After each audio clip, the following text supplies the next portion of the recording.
కళ్ళ నిండా కుళ్ళుతో నిన్ను చూసే వాళ్ళకి నీ కష్టంతో పనిలేదు. మనసు నిండా ప్రేమతో నిన్ను చూసే వాళ్ళకి నీ లోపాలతో పనిలేదు. కడుపు నిండా ద్వేషంతో నిన్ను చూసే వాళ్ళకి నీ మంచితనంతో పనిలేదు. గుండె నిండా అభిమానంతో నిన్ను చూసే వాళ్ళకి నీ తప్పొప్పులతో పనిలేదు. రక్తం నిండా కోపంతో నిన్ను చూసే వాళ్ళకి నీ పశ్చాత్తాపంతో పనిలేదు. వీళ్లే కాదు, నీ చుట్టూ ఉన్న ఇంకో 100 మంది నిన్ను 100 రకాలుగా చూడొచ్చు. వాళ్ళందరూ వాళ్ల లోపల ఉన్న ఎమోషన్తోనే నిన్ను చూస్తారు. నిన్ను నిన్నుగా చూడగలిగేది ఆ పైవాడి తర్వాత నువ్వు మాత్రమే. ఎప్పుడైతే నువ్వు నీలో ఉన్న తప్పులు ఒప్పులు, మంచి చెడు, నీలో కోపాలు, నువ్వు చేసే మోసాలు, నీలో మార్పులు, నువ్వు పడే పశ్చాత్తాపాలు, నీ చుట్టూ బాధ్యతలు, నీ ఆశలు, వాటికై నీ కష్టాలు, దేవుడిచ్చిన లోపాలు, నీ ప్రయత్నాలు, ఇలా ఎదుటి వాళ్ళని జడ్జ్ చేయడానికి మనం వెతుకుతూ ఉంటామే, వాటన్నిటి ద్వారా నిన్ను నువ్వు చూసుకోగలిగితే ఎలా అన్బయాస్డ్గా, లాయర్లా కాదు జడ్జిలాగా, అప్పుడు నువ్వేంటో నీకు అర్థమవుతుంది కదా.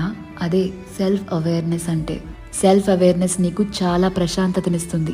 ర్యాండమ్గా ఎవరిని ఏమీ అనలేవు, ఎందుకంటే నీకు తెలుసు ఎవరి తుఫాన్లు వాళ్లకుంటాయి లోపల అని. ఒకరిని జడ్జ్ చేయటం చాలా ఈజీ అబ్బా, కానీ నిన్ను నువ్వు జడ్జ్ చేసుకోగలిగితే personal growth, peace of mind అన్నీ దొరుకుతాయి. అందుకే నిన్ను నువ్వు తెలుసుకుంటూ ఉండు, బాగుంటుంది.